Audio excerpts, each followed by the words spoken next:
সেদিন কানাডার জন্য কাগজপত্র জমা দেয়, আমরা দেশের বাইরে চলে যাব।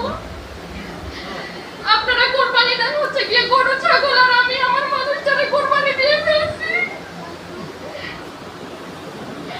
আমার মেয়ের যদি এখন জিজ্ঞেস করি বাবা কই, ও বুঝে গেছে বাবা নাই, আর বাবা আসবেও না।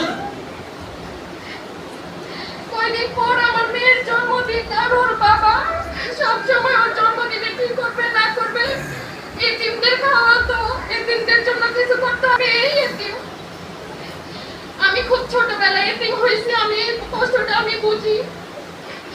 আর আল্লাহ আমার মেয়েটারে এতিম করে দিচ্ছে। আমার হাজবেন্ড শহীদ হওয়ার পর সর্বপ্রথম যারা আমার কাছে আসে তারাই হচ্ছে জামাতে ইসলাম। আমি আপনাদের প্রতি কৃতজ্ঞ যে আমার খারাপ সময় আপনারা সর্বপ্রথম আপনারাই আসছিলেন। আমার ওরকম জায়গা হয় নাই সব মানে বলার, আমি আপনাদের পর্যন্ত আমি এখন পর্যন্ত আসি নাই, আজকে প্রথম আমার। আমি কৃতজ্ঞ আপনাদের প্রতি। আর আপনারা হচ্ছে গিয়ে শহীদদের মনে রাখবেন, ভুলে যাবেন না ওদের ছোট ছোট বাচ্চাগুলো এতিম হয়ে গেছে, বাবারে খোঁজে বাবারে পায় না।